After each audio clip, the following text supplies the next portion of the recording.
Well, I suppose a lot of you people know who the hell I am, or probably don't know. We were John C., the 54-year-old fart of Rosamond, California. And yes, I did say Rosamond, California. This is too damn early in the morning. It's 4:05 in the morning. I already got sleep issues as it is. I can't sleep. And it is Thursday the 19th, 2020. Hell of a time to respond to issues. What's going on?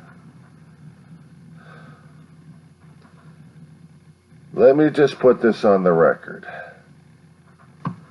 We did not intend for our little town to become a sideshow. We did not intend for our little town of Rosamond to become nationally or internationally known. With all the issues regarding the COVID cases, it's crippled our town a bit. And we adapt, we survive. We have enough issues right now with our own Kern County, California, dealing with them. This town's been dealing with financial situations and struggling for its identity and survival since before I got here. I think it was back in 2014. Well before that. They had their own history. They had their own special things that made their town unique. Until there were changes coming about in the town that they couldn't deal with. And now they've got, just like everything else happening around every other town, their own little crime waves, their own little gang problems, their own little vandalism charges left and right. Once in a great while, we'll have a murder here. Someone will pop off and pop somebody else off.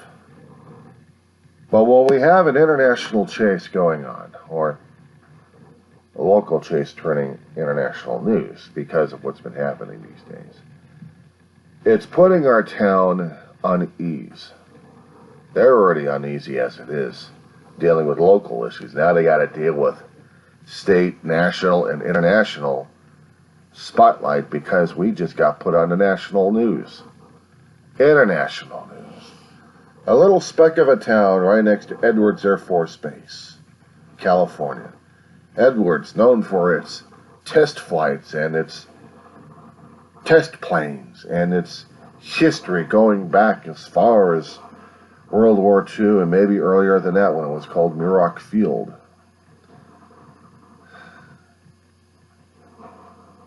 And then after World War II, it changed to Edwards Air Force Base. And it became a hotbed for test pilots. The movie Right Stuff, filmed out in Edwards Air Force Base, and not to mention the areas of the Antelope Valley, put us on the map back in 1983. Tom Wolfe wrote the book. Interesting read compared next to the movie. And that should have just put Rosamond in the spotlight, but it didn't. Rosamond was just a collection of buildings during that time. But it built itself upon itself to make a town, to hold the Air Force personnel or in its families. They want to live off base. And the town grew. Trailer homes, modular homes during that time. And as I understand the history, and I'm still learning more and more about it from a lot of people around here, and I may have the history screwed up as I'm relaying it here, is that within about 15 or 20 years, we had started to get low-income housing in this place. Rosamond was already struggling at the time, and now it's struggling even further because of what low income usually means to them. It means the problems of city life and city blight moved up to their small town, and everything changed. They have less income to afford a substation of Kern County Sheriff about 6 to 9 deputies approximate, plus 2 California Highway Patrol personnel, and that's it for a town of 10,000 currently, approximate size of the town population-wise. We're split between west side and east side because of the 14 freeway, stretching between Santa Clarita, California, all the way to Mojave, till it gets to the 58. And then the 58 takes drivers to different places, being an interstate. Our town is a bypass. You blink, you miss it. It's a speck on the freeway. Well, for a speck, we have a lot of people and a lot of history and a lot of struggle and a lot of strife. We're affected by world one way or another. We're affected by oil prices from the world one way or another, and it affects our income on how our county of Kern is being run. They have their own oil fields, and they're trying to use that commodity on the oil market in order to substantiate their funding. They may have other resources at this point over here, but mostly they're oil-based. I'm a transplant from LA County. LA County, we get income from all over. I'm a county guy. And being county, it means I live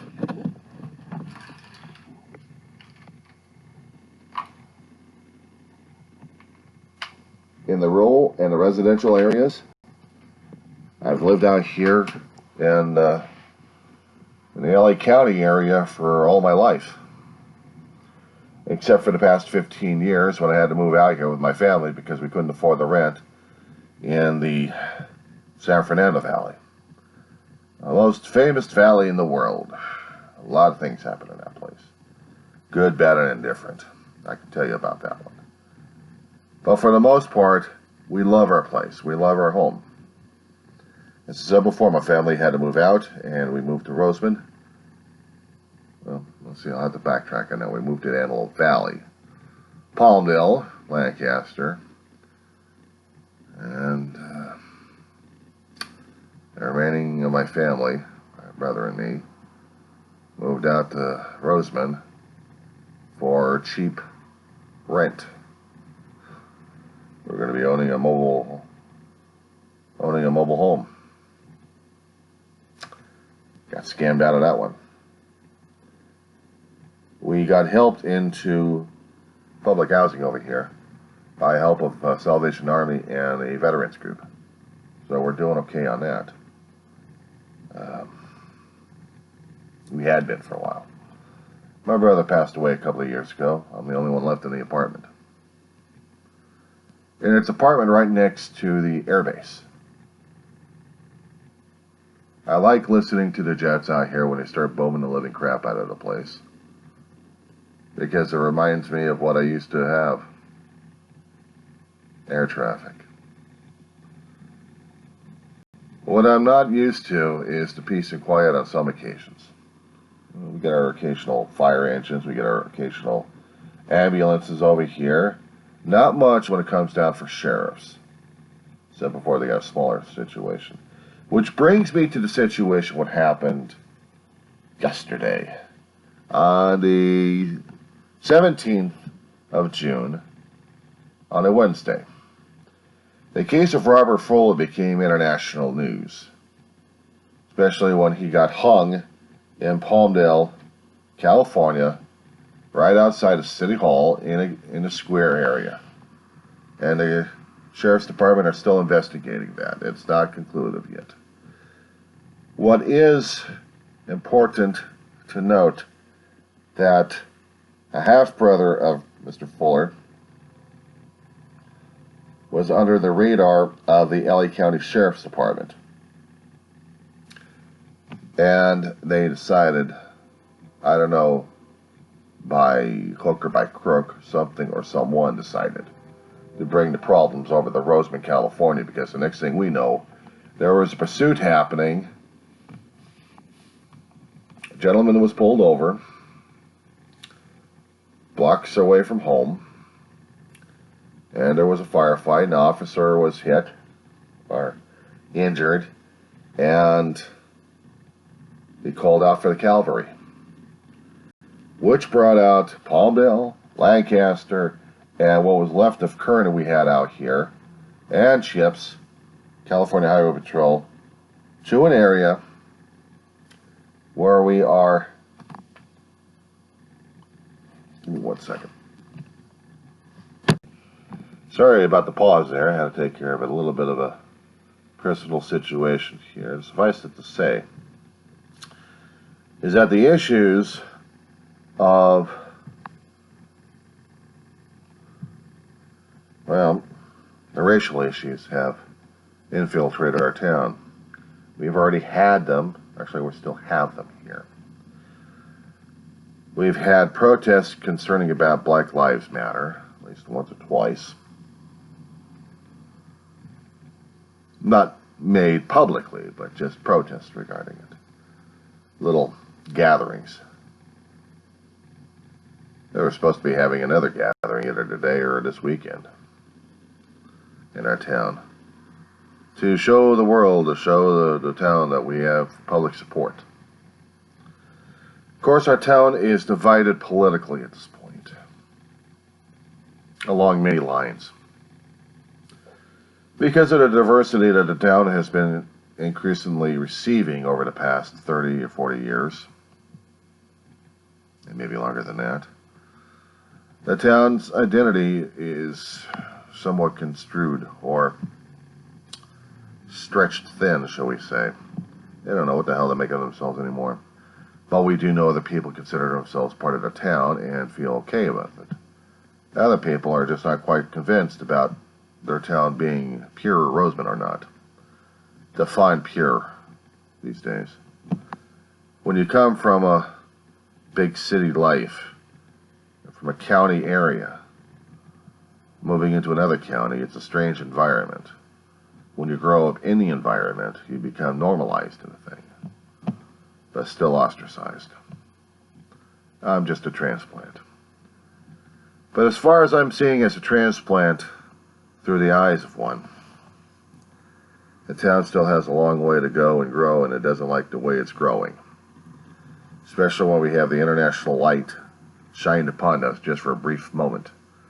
Putting ourselves in a national news chains left and right to bring the plight of Little Rosamond as being a town of murder spree, I call it.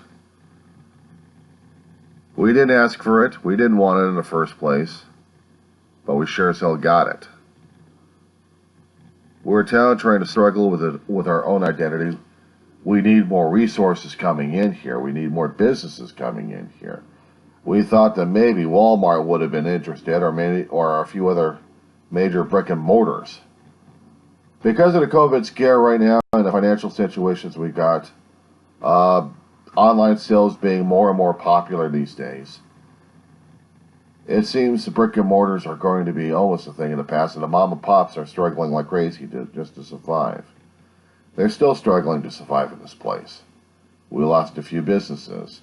Some businesses are trying to reestablish themselves. And with the town trying to support every business possible here, we're barely holding on as it is. But now to have something crossing the county lines into our territory here, a potential suspect in a murder situation, or quote-unquote an ongoing investigation, turns into a shootout, and then police needs involvement, and then we get a multi-jurisdictional response. Now normally it would be under the local and state, and that's it.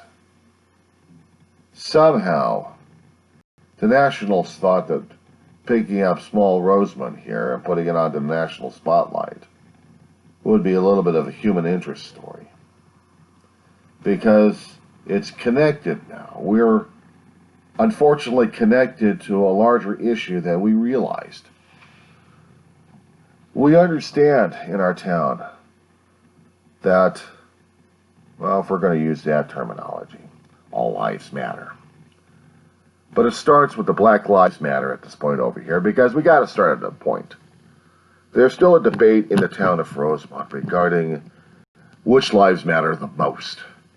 And to say that Black Lives Matter the most, next to all lives matter, is to what some people would say there are good people on both sides, especially when you have two diametrically opposed sides going after each other, and then you've got the fringe groups causing trouble.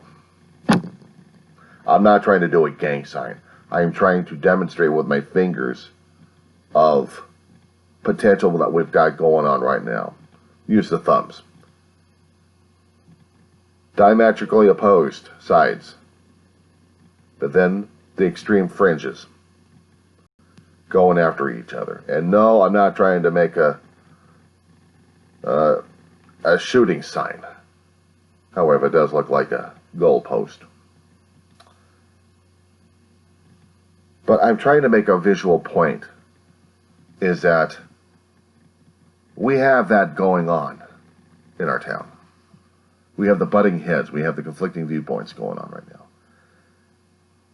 Coming from an outside point of view, looking at the town as it is, I find myself looking at Rosamond with a not so rosy glasses and not so much of a kaleidoscope either.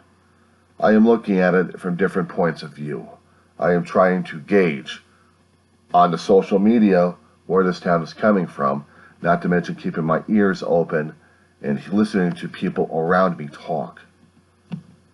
And the people coming into town or living in town, they have varied stories of what their town should have been and what is, and how things are affecting their lives from outside the town as they're being applied in the town. And to really bring this into an analysis right now, trying to be analytical, it's kind of hard to be cold-hearted, objective about this. After being placed in this town for a few years and being immersed in the environment that I am right now, I feel loosely connected to it, but connected to it anyway. To be telling you the truth, it wasn't exactly what I had in mind coming in this town. It was just basically for survival purposes until my brother and I would figure out what was going on. I came over here with my brother after we took care of our mother who passed away in 2013. And we needed a place to stay.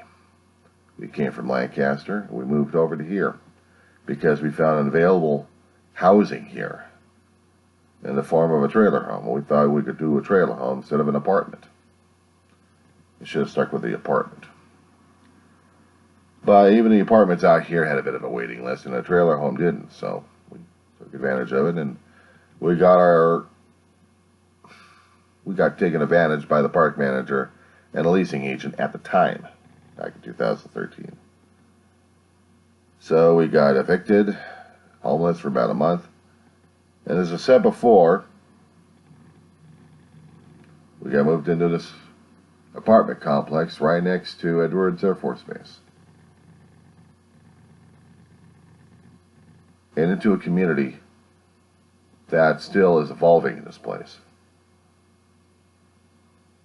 We want to make sure that our town of Rosamond is to be put under a better light than what is normally known for the Antelope Valley and our other towns surrounding the valley, major cities and the smaller communities.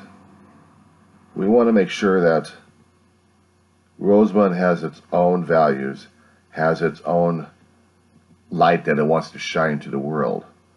We want to have businesses come in. We need to have businesses come in and take a look at our town, see the potential that we have. We have the 14 freeway, which is constantly busy. I know with the COVID-19 going on right now, it changes a lot of things until we get to a next stage or a next phase where we can open up more businesses in order for our services to continue. And until this COVID nonsense stops, I'm not trying to open up another Pandora's box on that one. There's also more debate on this. Believe me, social media is going ape, even in this small town of 10,000. They're still butting heads on a lot of issues that's happening all across the world that affects our town. And COVID's one of them, with the many implications. Besides political implications at this point over here, it's more like one side trying to gobble up the other side at that point. But we're still trying to struggle with our own identity. I'm hoping to get this video out to show people that we are not the murder capital of the world, that we are a small town still growing. We want businesses coming in. But the major thing that's driving people crazy on social media is we don't like the issues of big towns coming into this place because we already have enough of this as it is. But that's the drawback when you're talking about expanding a town, isn't it? When you expand a town, you have to expand on your residential units. And we have to make sure that we've got enough units for all incomes, shall I say. All sorts of incomes. From the highest down to the lowest. We want to make sure that we welcome everybody over here. For the most part, we're supposed to be a friendly, welcoming town. For the most part. As I've been discovering more and more on social media, it's not exactly all that true and popular. But that's the image that Rosamond wants to keep projecting to people, so that's what I'd like to keep projecting to people out there too. Even though I may not agree with it. This is a small, sleepy town. We're struggling to survive. And I hope that the world can understand our little town a little better from what I explained. I hope you don't judge us too harshly. I hope you judge us fairly enough. I hope that you can come over here and take a look at our sleepy town and try out our town a little bit if you need to. We have plenty of rental spaces here. We have plenty of motel spaces. We're still trying to expand. We've got our own library. We had movie theater at one time. We had bowling alleys. We had gas stations up to Ying Yang, and past 30 years they're gone. And they're still struggling. But this is what I wanted to tell the world, what was going on. Despite the fact that I have issues right now of trying to stay awake, I'd love to go back to sleep. My body tells me I'd like to go back to sleep, so I will go back to sleep. To add a little humor and levity to the end of this spiel concerning about our town of Rosamond, California. Please visit us. Please check us out. If you'd like to stay for a while, stay for a while. If you don't, well, we'd still like to see you anyway here for a visit. My name is John Weaver, and I'm a resident of Rosamond, California. We'll be seeing you here.